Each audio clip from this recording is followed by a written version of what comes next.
Hi, ladies and gentlemen.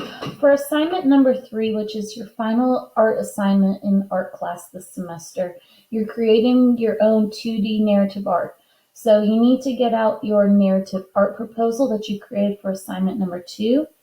This will be a great guide to help you with making your artwork. You need to go and gather your 2D art materials. That means that you're going to need paper, possibly pencil, markers, pens, colored pencils. It's your choice how you want to do this artwork, whether you want to color it in or apply value. And then make sure that you have a really good idea of what you want your narrative art to tell as a story to the viewer. Remember, there's a lot of things that it's going to have for the viewer to visually be able to read it. You're going to have clear main characters, subject matter. That's your nouns. Your characters need to be performing an action. That's your verbs.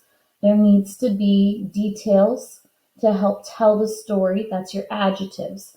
Details can be what colors they're wearing. It can be how big things are in scale and size. But without details, your story is going to be pretty boring. There needs to be a setting where everything is taking place. This whole semester, you've learned about how to use the elements of art and the principles of design. I want you to make sure that you're using them wisely and using your space wisely on your piece of paper. You shouldn't just draw in the middle. I shouldn't see any empty or blank spaces on your artwork. I need to see a very clear visual story that I can clearly read visually. There should not be any confusion of what's going on in the setting, in the characters' actions, and who the characters are and what's going on. Finally, your artwork needs to have color or value to be complete. If you leave it blank and white, your artwork will not be complete. This is a 2-week-long assignment, so I expect to see that you have worked for 2 weeks on this. When your artwork is done, you're going to take a photo of the artwork and turn it into the final art production. So let's look at mine. In our last video, we saw my narrative art proposal. I'm going to move it over to the side so it's readily at access. And this is my artwork in process. As you can tell, I've got my setting. We're at the coast. There's water.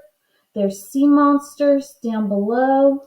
People are fleeing and escaping up a ladder to a flying pirate ship. And I've never seen a flying pirate ship, so this is a fantasy.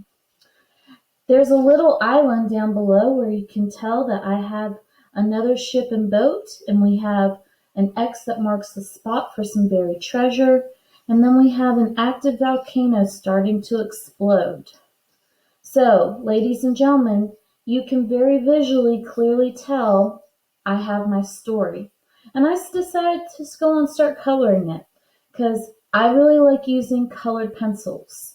This year we learned how to do some blending with our colored pencils. That means that we take more than one color, 2 colors or more, and we color them together. So I colored white in here, and then at the bottom for my shadow I added blues. For my reds I colored true reds, and then I added some white to make it a tint at the top to make it look like it's rounding. I also wanted to use some line work, and I did some ink. So ladies and gentlemen, make sure that you are taking your time. You're telling me a very clear visual story. It's nice and neat. If you need any feedback, I'm more than happy to give it. Have a wonderful day.